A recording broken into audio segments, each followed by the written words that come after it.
வணக்கம். This is கோவங்கரேஷ் from Bangalore. அடுத்த மாதம் வந்து எலெக்ஷன்டா, பார்லிமெண்ட் எலெக்ஷன். மோடி ஜெயிக்கணும்னா என்ன பண்ணணும்?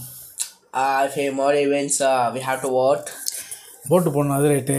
அப்புறமா அவர் திருநெல்வேலிக்கு அல்வா கொடுக்கணுமா?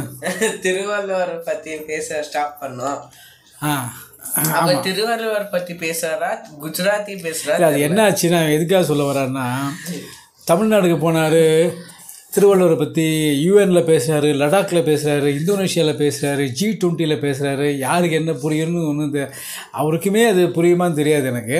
பட் முயற்சி பண்ணார், அதுக்காக பாராட்டலாம். ஏதாவது காதில் ஏதாவது வச்சுக்கிட்டு ப்ராம்ப்ட் கொடுத்தாங்களா என்னன்னு தெரியாது. ஏன்னா கையில் எதுவும் பேப்பர் வச்சுக்கிறது கிடையாது. என்னென்ன பேசினார், வேறந்தாம்பாய் சச்சா போட்டு இருந்தார். சரி, சேத்துப்பட்டில் வந்து அவருக்கு விருந்துக்காக கூப்பிட்ருக்காங்க அப்படின்னு நினச்சாங்க. சில பார்த்து அவர் செத்து போச்சுன்னு, சரி தமிழ் செத்து போச்சுன்னு வச்சுங்க, அது ஒரு விஷயம். இது மாதிரி நிறைய எக்கச்சக்கமாக பேசுகிறாரு. தமிழ்நாட்டில் தோற்று போயிட்டாங்க. கர்நாடகாவில் வந்து கன்னடாவில் பேச ஆரம்பித்தார். பட் கன்னடாவில் வந்து இது குமாரசுவாமி, DK சிவகுமார்லாம் பேசுகிறத விட கன்னடா நல்லா பேசுகிறார். அது வந்து நம்ம பாராட்டி ஆகணும். தமிழ் சரியாக பேசலை, பட் கன்னடா அவங்களோட நல்லா பேசுகிறார். நல்லா பேசுகிறார் கன்னடான்னு சொல்ல முடியாது, பட் அவங்கள விட கண்டிப்பாக நல்லா தான் பேசுகிறாரு. பட் இங்கே தோற்று போயிட்டாங்க. ஸோ அவர் வந்து பேசாமல் ஹிந்தியும் இங்கிலீஷே ஹிந்தி மாதிரி தான் பேசுகிறார். அவர் பேசிகிட்டு இருந்தோன்னா நல்லபடியாக வந்துடுவார்னு நினைக்கிறேன். பட் ஊழல் இல்லாமல் ஆட்சி வேணும், அதுதான் நமக்கு ரொம்ப முக்கியம். இந்தியா முன்னேறணும்னா அது இவங்க வந்து தமிழ்நாட்டிலேருந்து ஒன்றிய அரசும்பாங்க. இவங்களுக்குன்னு புது புது வார்த்தைகள் இருக்குது தமிழில், அள்ளி கொட்டுறாங்க. பட் இவர் வந்து கரப்ஷன் கிடையாது அப்படின்னு தான் சொல்கிறாங்க. அதை நானும் நம்புகிறேன். பட் இது எப்படி இருக்குன்னா, இப்போ மன்மோகன் சிங் கரப்ஷன் சொல்ல முடியாது. நல்ல மனுஷன், தங்கமான மனுஷன், 5 பைசா வாங்கலை அவர். பட் அவர் கீழே இருந்தவங்க எல்லாருமே சுரண்டாங்க. அதாவது இந்தியாவை அந்த சுரண்டாங்க. என்ன ஆச்சுன்னா, சுரண்டி நம்ம கீழே இருக்கிற அமெரிக்காவுக்கே போய் அங்கே போய் ஒபாமாவுக்கு கை கொடுத்து வந்துட்டாங்க. ஒபாமா இல்லைடா, ஒசாமா பின் லாடன் இங்கே இருக்க இந்து குஷ்மன் இல்லை, அதுவும் கூட போயாச்சாங்க. ஒபாமாவுக்கு அமெரிக்கன்ஸ்லாம் கை கொடுத்து வந்தானுங்க, அந்தளவு சுரண்டானுங்க. பட் அதே மாதிரி இவங்க பிஜேபி சென்ட்ரல் கவர்மெண்ட்டில் அடிக்கிறாங்களா அடிக்கலையா நமக்கு தெரியவே வருதில்லை. ஏன்னா CBI அவங்க கையில் இருக்குது, எல்லாமே இருக்குது.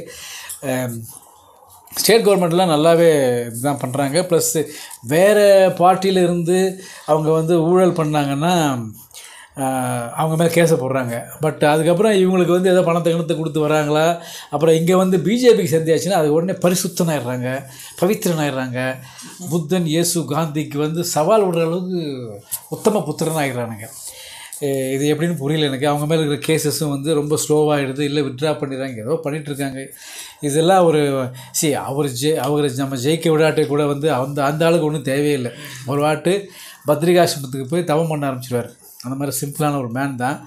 பட் இது பண்ணியாகணும். பட் இது வந்து ஏன்டா இதெல்லாம் போட்டிருக்கேன்னு வச்சிங்களேன். நேற்று அந்த ஆடு ஜீவிதம் போய் பாலைவன படமாக பயங்கர வேர்த்து கொட்டி வந்துருச்சு. கிளைமேட்டு இங்கேயும் வந்து பெங்களூர்லேயே ஃபேன் இல்லாமல் இருக்க முடியல. இன்னொன்று, எலெக்ஷன் வந்ததுக்கப்புறம் கண்டிப்பாக நம்ம வேட்டி, கோவணம், லங்கோடு எல்லாத்தையும் உருவிட்டு தான் விட போகிறானுங்க. அது இப்போயே கொஞ்சம் தயாராகிடுவேன்னு சொல்லிட்டு தான் சட்டைக்கட்டில் தூக்கி போட்டேன்னா. சரி, யாராக இருந்தாலும் நாட்டுக்கு நல்லது பண்ணுங்க. அது எந்த கட்சியாக இருந்தாலும் பரவாயில்ல. ஏன்னா நான் உழைச்சா தான் எனக்கு சாப்பாடு, நீங்கள் உழைச்சா தான் உங்களுக்கு சாப்பாடு, நாம் உழைச்சா தான் அவங்களுக்கே சாப்பாடு. பிரைம் மினிஸ்டராக இருந்தாலும் சரி, பிரசிடெண்ட்டாக இருந்தாலும், தே டோன்ட் ஜென்ரேட் ரெவென்யூ. நம்ம கொடுக்குற டேக்ஸ் பணத்தில் தான் ஒரு MLA, MP, மினிஸ்டர் எல்லாருக்குமே சாப்பாடு. ஸோ நாம் உழைச்சா நமக்கு மட்டும் இல்லை, அவங்களுக்கு நம்ம தான் சாப்பாடு போடுறோம். யார் நல்லவனா அவனுக்கு போடுங்க. அதான் கஷ்டன்றீங்களா, என்ன பண்ணுறது? நான் என்ன போடுவீங்களா? போட மாட்டீங்க, பரவாயில்ல இருக்கட்டும். வாழ்க வளமுடன். ஓம் நற்பவி. பாய்.